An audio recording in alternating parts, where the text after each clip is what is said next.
Newcastle versus Arsenal. I wonder what excuses we're going to hear this time. So for this one, we're going to do a little preview of the game. Then we're going to look at some of the back and forth that I've had with Arsenal fans on the channel over the past couple of months. And then we'll finish it off with a giveaway rolled over from last week's giveaway. So stick around to the end if you want to be involved in that. So Newcastle Arsenal this weekend. That's a game that is more than likely gonna decide who finishes second in the Premier League. And I know I keep banging on about this, but I said about a month ago, can Newcastle finish second in the Premier League? And most of our own fans thought I was crazy. And the reason I want to bring this up again is because a large part of the reason I made this channel is because I wanted to be a part of changing the way this fan base thinks about our club. Because if you looked at our form at the time, if you looked at Arsenal's form at the time, there was no reason for us to not believe that we could finish second. But for some reason, and I guess probably largely down to the history that we've had, we have a very pessimistic fan base. And I get it. I get that we've had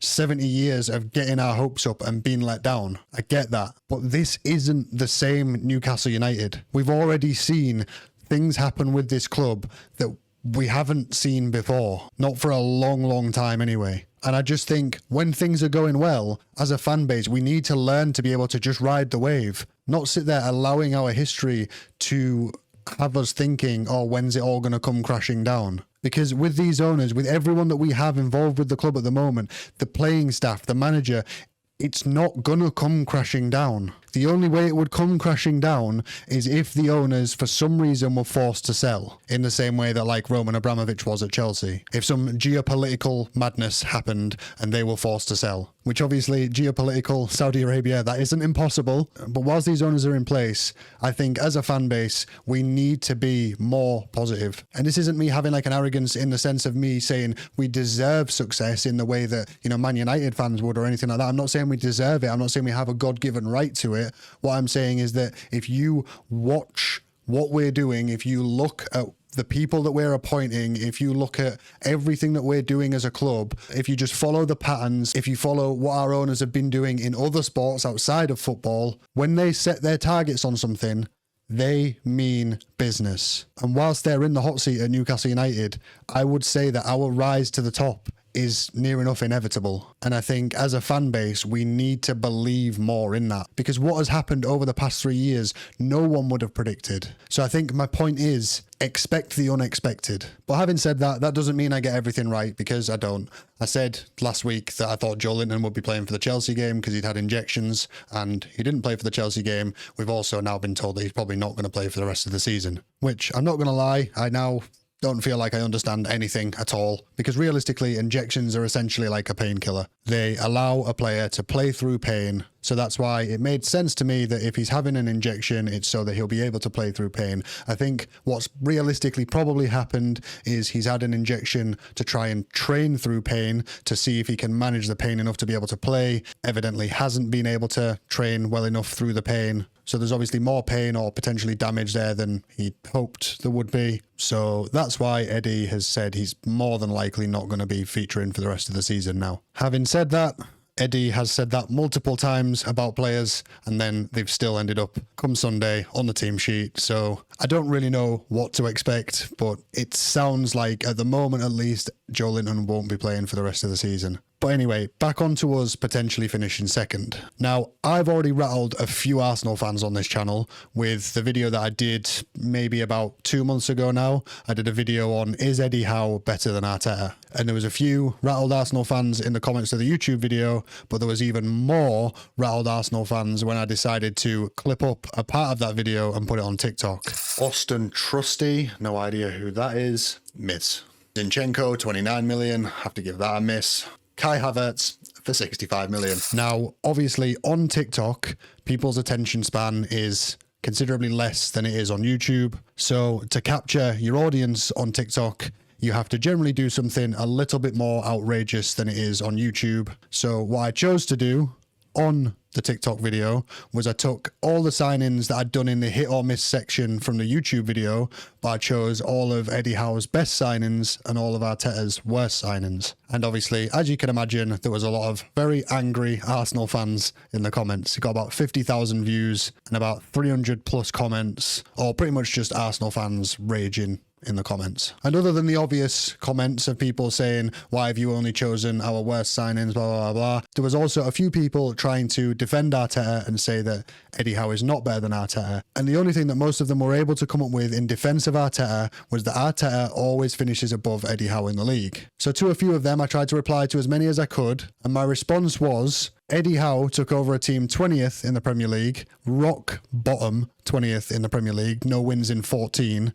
Arteta took over a team that was 8th. So I said, give Eddie Howe a bit of time. He can work miracles, but a little patience is needed here, and he will eventually finish above Arteta. Now, even 2 months ago, when I responded to them comments, I did not expect that this season would be the season that I'd potentially be able to go back to them comments and reply saying, in what way is Arteta better now? Because the only thing that they had was Arteta finishing above Eddie Howe in the league. So yeah, if we do win, make sure to find me on TikTok. Link to all my socials is in the description. And make sure to remind Arsenal fans of what they said about Arteta being better than Eddie Howe, because Arteta finishes above Eddie Howe in the league. We always love to have a good laugh at Arsenal fans. Or if you don't fancy going over to TikTok, or if you don't have TikTok, there is a few in the comment section on the Eddie Howe versus Arteta video as well. Now anyway, quickly, more on the preview for the game. So I personally don't think I should have to convince any of you that we can win this game. But because I've seen a fair few predictions already of people saying that we might draw or even lose this game,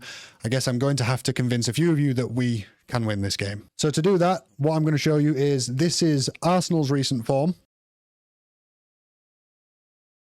A draw with an already on the beach Liverpool, loss at PSG, loss at home to Bournemouth, loss again at PSG, and then a draw with Crystal Palace. They beat Ipswich, they beat an absolutely in turmoil Madrid, drew with Brentford, another win against an in turmoil Madrid, and then a draw with Everton. They had some narrow wins against Fulham and Chelsea, drew with Man United, and drew with PSV. So realistically, not form that's particularly turning any heads. Now, there is a little bit of potential context to that, to the fact that they were focused on the Champions League, weren't really focused on the Premier League, and obviously that could be a potential reason as to why they might play a bit better in this game, because they now don't have the distraction of Champions League after being binned out by PSG. But if we then contrast that with our form, ours is win, draw, win, loss, win, win, win, win, win, win. So I think that's relatively easy to see who the form side is there. Then in recent games between us and Arsenal, we've won 4 of the last 5. The game that we lost, we had Loris Karius in goal and a midfield 3 of Bruno, Miley and Longstaff. But regardless, they're not excuses. However, on the topic of not having your ideal starting 11, Arsenal have lost near enough half their team. So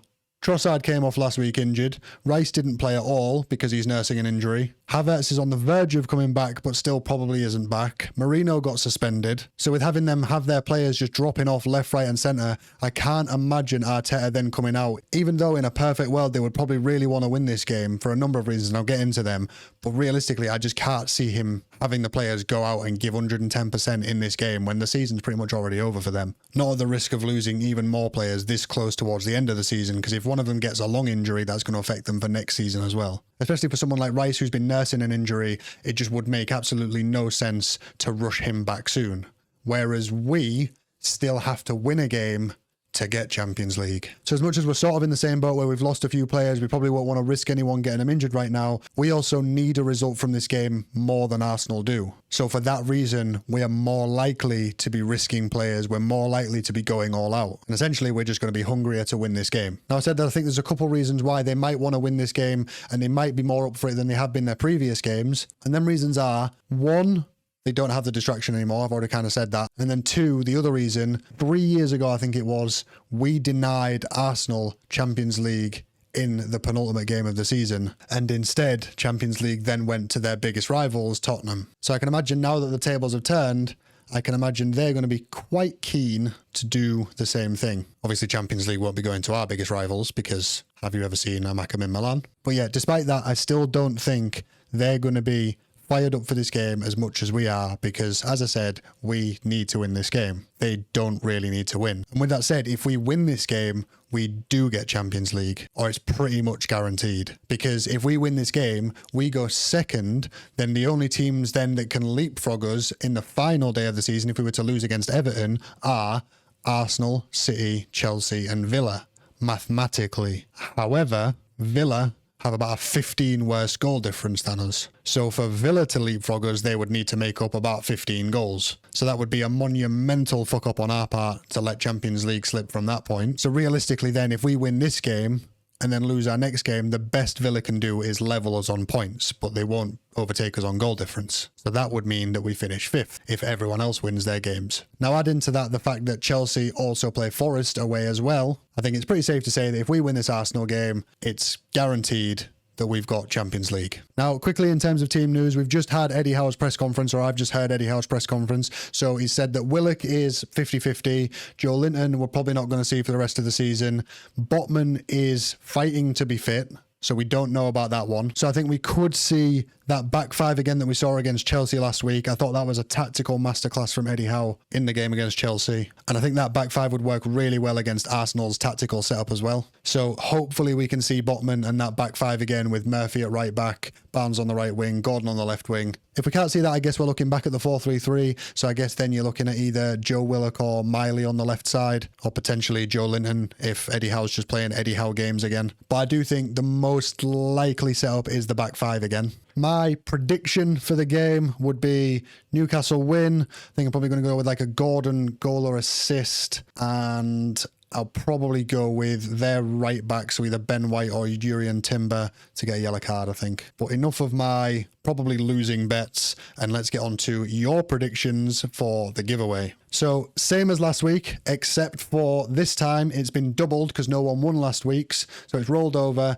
and this week it's now a £25 Google Play gift card, which is equivalent to about 2 months YouTube Premium. And again, same as last week, it needs to be a reply to the pinned comment, not a separate comment. Only replies are entered into the giveaway. I'm going to do a pinned comment that asks for your score prediction and first goal scorer. So reply to that with your score prediction and first goal scorer, and no edited comments. First correct answer is the winner. Only one entry per person, so only your first entry will count. And full details are in the description if you want to see a bit more on T's and C's and stuff. But with that said, I hope you've enjoyed the video. Let's go smash Arsenal, get ourselves Champions League, and then let's go all laugh at some Arsenal fans in the comments. And thank you for watching, and I'll see you on the next one.